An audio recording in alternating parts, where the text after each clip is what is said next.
I'm Veronica Cara del Castillo. And I'm Andre Fernandez. This is the Oak Leaf Online. The Oak Leaf Online is a production of the Film and Media Arts 19 Studio Production class. Today is Wednesday, October 15th, 2025.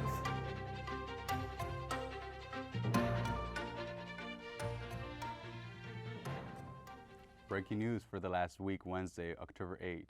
Protesters from the anti-trans groups, Moms from Liberty, and Icons marched on the Hell Pavilion at the SRJC, where a women's volleyball match was taking place.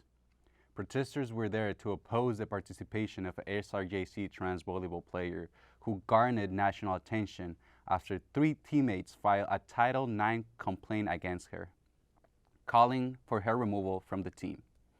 Protesters were met at the entrance of the Hell Pavilion by Santa Rosa community members holding signs in support of the athlete. You're seeing photos taken by the Oak Leaf reporters who were on the scene. To read more about this event, visit theoakleafnews.com.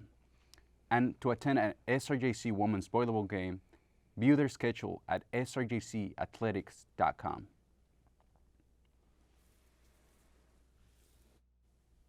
Lumafest 2025, an educational open house and Dia de los Muertos celebration, is coming to the SRJC Petaluma campus this Saturday, October 18th.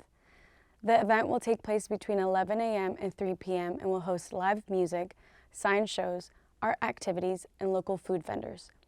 Don't miss the SRJC Petaluma's biggest event of the year. To find out more, visit lumafest.santarosa.edu.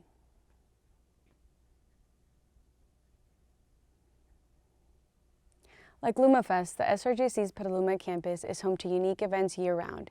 Here to tell us more about the cinema series held on Petaluma campus are reporters Atticus Hendrickson and our very own Lauren Kelher. It's that time in the semester again. The cinema series has returned to Santa Rosa Junior College. We're here at Ellis Auditorium on the SRJC Petaluma campus to give you an inside look of what you can expect every Wednesday until December 3rd. This season kicked off on September 17th with the 2025 blockbuster Sinners, a horror musical directed by Ryan Coogler and starring Michael B. Jordan. Fantastic music.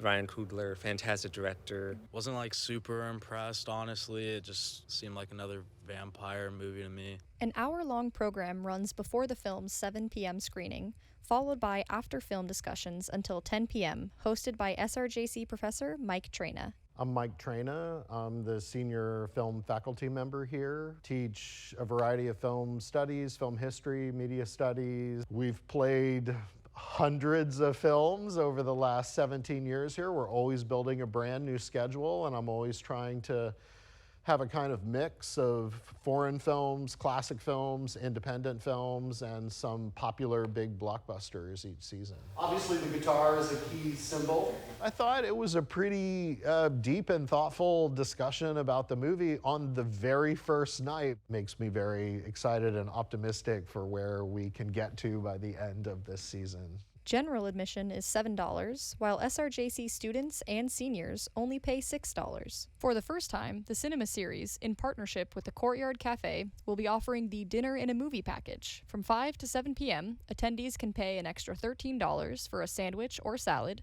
chips, and a drink to enjoy with the movie. We heard that there was a gap there with the bookstore no longer being open, and yeah, we just wanted to be able to provide some snacks and drinks and food for anyone. There's no reason to go to a movie if you don't have some sort of snack with you. I think it's a crucial part of the movie-going experience. There are still a few Wednesdays left between now and December 3rd to enjoy a movie.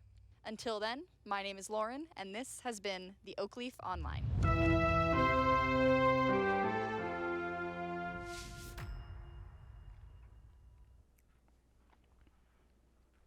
Thanks, Lauren Atticus. To learn more about the cinema series, visit petalumafilmalliance.org. In other news, California's Prom 50 will be voted on a statewide special election on Tuesday, November 4th. The proposition proposed a legislative constitutional amendment, which will authorize a temporary change to congressional districts' maps. Here to tell us more is Jada Giles. Thanks, Andre.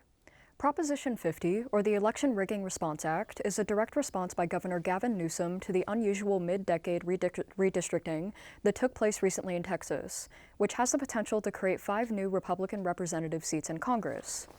Prop 50 seeks to do the same for California by legislatively redrawing congressional district maps. Let's take a look. These are our current congressional district boundaries. As you can see, much of inland California, 1, 3, 5, 20, 22, and 23 are represented by Republicans. The same is true for districts 40, 41, and 48 in the South. Now pay attention to these districts as the boundaries change. As you can see, districts 48 and 41 merge and jut into the coast. District 22 merges with parts of 13, District 3 shrinks in size, and Districts 1 and 2 extend towards the coast, effectively turning all these districts blue, and increasing the probability of Democratic representatives holding these congressional seats. To learn more about Proposition 50, visit voterguide.sos.ca.gov and navigate to Prop 50 or read about it in the Oakleaf News. If you would like to register to vote, you can visit registertovote.ca.gov. The last day to do so in order for your vote to count in the special election is October 20th. Back to you, Andre. Thank you, Jada. We are now into the third week of the SRJC Month-Long Fall Forward Career Series, which explores jobs, careers, and how to get to where you want to go through a program of events and workshops. This week's theme is Make Connections, Find Your People. On Thursday, October 16, from 12 to 1:30 p.m. in the Bertolini Quad, you can meet with the Career Hub to discuss and prepare for the culminating job fair on Wednesday, October 29, from 11 to 1:30 p.m. On Friday, October 17, from 9 to 12 p.m., get your headshots taken in the Bertolini Career Hub on the 3rd floor. Also, in the Bertolini Career Hub, Monday, October 20, from 12 to 1 p.m., attend an AI lunch to learn how to turn your ideas into a business, as well as how developments in AI are opening new doors for entrepreneurs. And on Tuesday, October 21st, from 5 to 6 p.m., learn practical tips for networking through the Virtual Networking 101 course.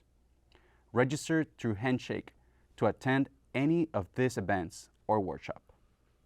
To learn more, visit the link on your screen or scan the QR code. Fall is in full swing here at the SRJC. The weather is cooling, the days are getting shorter, and the leaves are turning. To help ease us into the season, a series of themed SRJC music events are taking place at the Burbank Auditorium this weekend. On Friday, October 17th at 7:30 p.m., join the orchestra in an epic journey through the beautiful soundscapes of Nordic composers.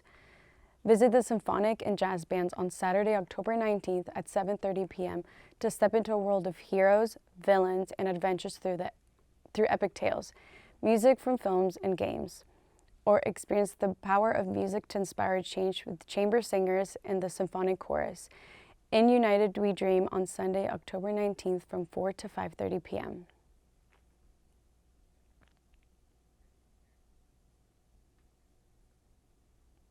If any of these events pique your interest, visit the link on your screen.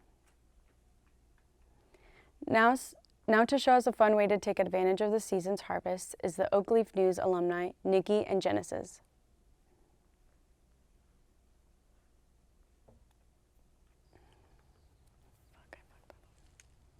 It is harvest season here in Sonoma County, and gardens are abundant with veggies. Another often forgotten about delicacy of the area are apples. The fruiting trees are so productive and plentiful that they are often overlooked, leading to tons of apples going to waste. There are hundreds of different recipes on how to preserve apples so they can be enjoyed throughout the cold of winter, a reminiscent taste of summer days. Among all the creations possible, nothing warms you up like some homemade hard apple cider. Simple steps can turn these otherwise wasted apples into a fermented delight. A few specialized tools make the job easier, but a home juicer works just fine for smaller batches. For large batches, larger receptacles called carboys are needed, although a 5-gallon water jug is adequate. An apple grinder and press will make short work of the 100 to 150 pounds of apples needed to obtain 5 gallons of juice. About 3 apples weigh a pound. Once a substantial amount of apples have been gathered, they can be run through the grinder, being sure to catch the ground product.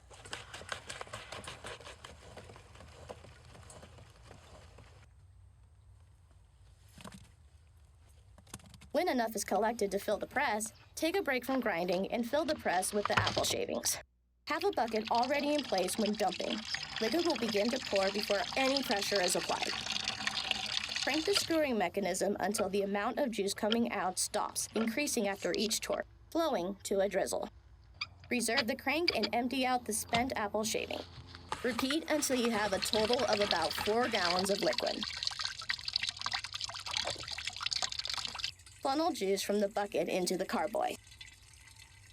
It is best to have some space for bubbling at the top of the carboy. Add yeast.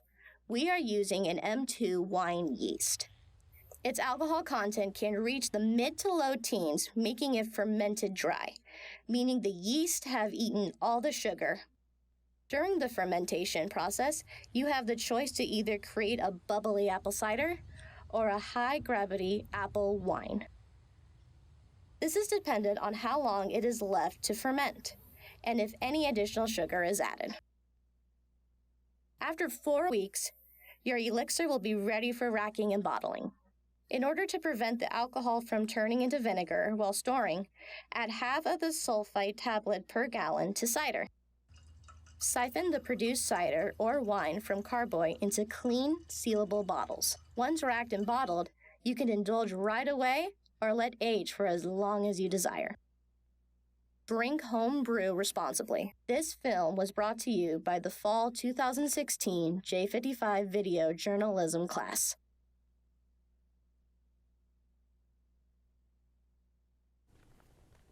Thanks, Nikki and Genesis. Well, that concludes this week's broadcast of the Oak Leaf Online. See you next time.